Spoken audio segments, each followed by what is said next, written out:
Okay, for our trailer, we're going to go up to the top of the trailer and we're going to go to our clearance lights. Our clearance lights are properly mounted and secure, not cracked, bent, or broken, all nuts and bolts are present and tight. What's special about the clearance lights? You want to make sure that they are clean and they are amber in color. After our clearance lights, we're going to come down to the bulkhead of our trailer. We're going to look at the bulkhead of our trailer. We're going to make sure that our bulkhead is properly mounted and secure, not cracked, bent, or broken, all nuts and bolts are present and tight. We also want to look for damage on the bulkhead or any missing rivets. From our bulkhead, we're going to come down to our inspection and we're going to come to our registration. Our registration is in here and our inspection is right here. You just want to make sure that they're both current and up to date. From the bulkhead and the registration, we already went over the glad hands and the electrical line. We're going to come down, we're going to go to our apron. Our apron starts here and goes the whole way to right here, okay? Our apron is properly mounted and secure, not cracked, bent, or broken. All nuts and bolts are present and tight. What is special about the apron? The apron has the kingpin attached. You also want to make sure that your kingpin isn't damaged in no way. When you are hooked to the trailer, your locking jaw should be around the shank of the kingpin. From our apron, we're going to come to our DOT reflective tape. Our DOT reflective tape should be 50% of the length of the trailer. So if we have a 50-foot trailer, you should have 25 foot of DOT reflective tape spread out across the trailer. From the DOT reflective tape, we're going to look at the side of the trailer, and as we walk back along the side, we're going to come down past the apron and we're going to look at the floor and the cross members also. So the side and the floor and cross members should be properly mounted and secure, not cracked, bent, or broken. All nuts and bolts are present and tight.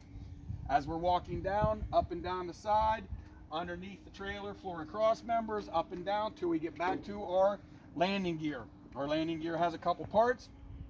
The parts are, you have your crank handle, you have your gearbox, which is in behind this plate, you have your leg assembly, you have your foot, you have your cross members, and then you have up in here, you have your connecting rod and your connecting rod bolts. And these are also cross members. Those are all properly mounted and secure, not cracked, bent, or broken. All nuts and bolts are present and tight. What is special about the landing gear? You want to make sure that your crank handle is in the stored position. Your foot also should have no debris on it, and you want to make sure when you're hooked to a trailer or hooked to a truck, your landing gear is up the whole way. Also, moving down again, up and down the side of the trailer, underneath the trailer, looking at the floor and the cross members, up and down the side for damage, underneath the floor and cross members again, till you get back to your light right here. Your light is properly mounted and secure, not cracked, bent, or broken. All nuts and bolts are present and tight. This light is a marker, turn signal, four-way flasher, and a reflector. It is also clean and amber in color. Again, continuing back up and down the side of the trailer, underneath, till we get back to our air and electrical lines. Our air and electrical lines are properly mounted and secure, not cracked, bent, or broken. All nuts and bolts are present and tight. What is special about the air and electrical lines? Well, the air lines are made out of rubber. There should be no abrasions, bubbles, cuts, or dry rot. And they also need to be a minimum of 18 inches off the ground. Okay, coming back here, we're going to come in, we're going to talk about our cradle system. Our cradle system allows these real axles to move so we can transfer weight on the trailer to make us legal to go down the road.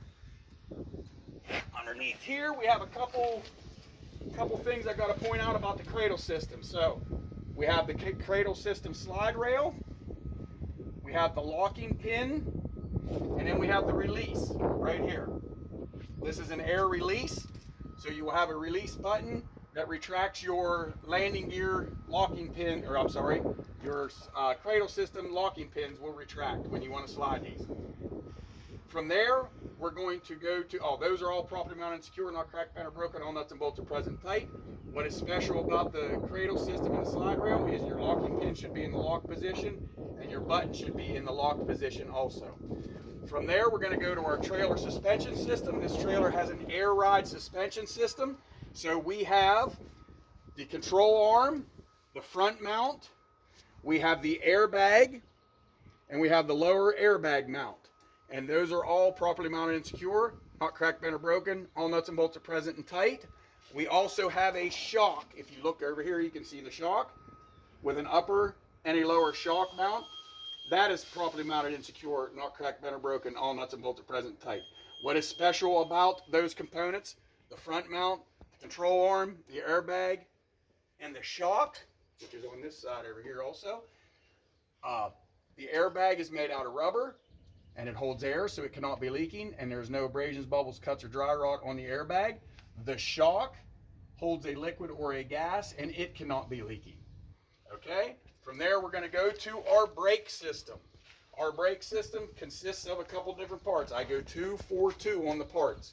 So the first two parts are my brake chamber and my dual airlines. This is a dual brake chamber noted by the 2 airlines.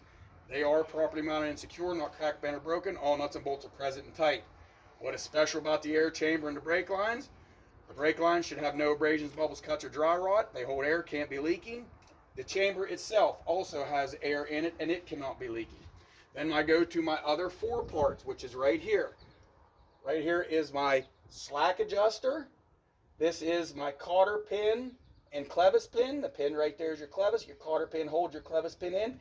And this long rod right here is your push rod. Those 4 are properly mounted and secure, not cracked, bent, or broken. All nuts and bolts are present and tight. What is special about this? When your brakes are released, you should not be able to move the push rod or the slack adjuster 1 inch. From there, we're going to go to our brake drum and our brake pad. Our drum and pad are properly mounted and secure, not cracked, bent, or broken. All nuts and bolts are present and tight. What is special about the brake drum and pad? You want to make sure that the brake drum has no illegal fixes. It's not cracked. You want to also make sure that your brake drum and pad are free of any debris, and your pad should have at least 1/4 of pad left. Okay, coming from your brakes, we're going to come out to our tires. Our tires, these are TCP on the tires: tread, condition, and pressure. First off, the tread. 4 things about the tread. The tread should be evenly worn. They should have a minimum of 2 30-seconds tread. They can be a recap, and these tires can also be a radial or a bias ply, but it has to be all radial on this axle or all bias ply. You can't mix types of tire. From there, you're going to go to your condition. Tires made out of rubber, no abrasions, bubbles, cuts, or dry rot. Then you go to your pressure, which your pressure should be listed on the side of the tire, what the tire company wants you to run. Or if your company wants you to run a different pressure, it will be listed on the rim or somewhere around the tire itself. If you check your tire, you can use a tire gauge on your valve stem. Your valve stem is properly mounted and secure, not cracked, bent, or broken. All nuts and bolts are present and tight. What's special about the valve stem is it needs to be metal and have a metal cap. All right. Also, it holds air and it cannot be leaking. From there, you come to your rim. Your rim is properly mounted and secure, not cracked, bent, or broken. All nuts and bolts are present tight. What is special about the rim? You want to make sure that there are no illegal fixes on the rim. You also want to make sure that there is no crack, hole to hole on the rim, and you cannot fix it if the rim is cracked. From the rim, we're going to go to our lug nuts. Our lug nuts are properly mounted and secure, not cracked, bent, or broken. All nuts and bolts are present and tight. What is special about the lug nuts? You want to make sure that there are no shiny marks in behind the lug nuts that would indicate looseness. Also, you want to look to make sure that there are no rush trails coming off the lug nuts that would also indicate looseness. From there, we're going to go to our hub or our axle. This one is a hub, and it is properly mounted and secure, not cracked, bent, or broken. All nuts and bolts are present and tight. What is special about the hub? You want to make sure that there is no leaking coming from the hub. Most hubs you can check. There will be a sight glass and or a plug that you can take out to take your finger in, but this does not have that. Moving back up and down the side of the trailer again, you get to this axle. You would do this axle the exact same way you did this axle, but we're going to skip this axle. Coming back up and down the side of the trailer again, underneath, we're going to get back to our mud flap. Our mud flap's properly mounted and secure, not cracked, bent, or broken. All nuts and bolts present tight. What's special about the mud flap? It needs to be a minimum of 2 to 8 inches off the ground. Coming back, checking under the trailer on the side again, You come back to this right here. This is your door hold back hook. You want to make sure that it is properly mounted and secure, not cracked, bent, or broken. All nuts and bolts are present and tight. Moving over to here, this is your ABS light. Your ABS light is properly mounted and secure, not cracked, bent, or broken. All nuts and bolts are present and tight. What's special about the ABS light? You want to make sure that it is clean. It's yellow or amber in color, and also this should shut off within 45 seconds of starting the truck. Coming to this light right here, this is a marker light. It is properly mounted and secure, not cracked, bent, or broken. All nuts and bolts are present and tight. What's special about it? It should be red in color, clean, and it is just a marker and a reflector. Okay, rolling around the back of the truck, we're going to come back. We're going to talk about our door locking rods, and our door locking handle, and our door seal, and the hinges. Okay, so locking rods, locking handles, seal, and our hinges. They are all properly mounted and secure, not cracked, bent, or broken. All nuts and bolts are present and tight. What is special about that?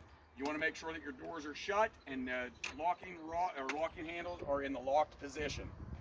All right, from our door, we're going to go to our DOT reflective tape. Your DOT reflective tape should be at 100% across the back, either on the DOT bumper and on the doors, or on the doors or the DOT bumper. Okay? From there, we're going to go to our lights on the back of the truck. The outside left and right lights are a marker, turn signal, four-way flasher.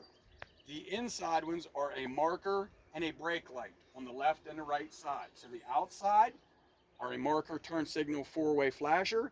The inside two lights are just a marker and a brake light. They're properly mounted and secure, not cracked, bent, or broken. All nuts and bolts are present and tight. What is special? They need to be clean and red in color. Coming from there, you're coming to your door chains, which hook to your door hold back hook. You want to make sure that they're present and properly mounted and secure and not cracked, bent, or broken. From there, we're going to come down to our license plate. Our license plate needs to be current and up to date and clean.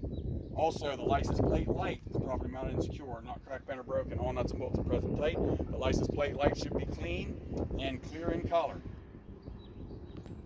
From there, we're going to come down to our DOT bumper. Our DOT bumper is properly mounted and secure, not cracked, bent, or broken. All nuts and bolts are present and tight. Once you get to this point right here, you sit and you think if you forgot anything about the truck. If you forgot something, go up, say about it. If you feel comfortable and you're done with your pre-trip on the outside, you come to this side of the truck and you say, I would inspect this side the exact same way as I inspected the other side.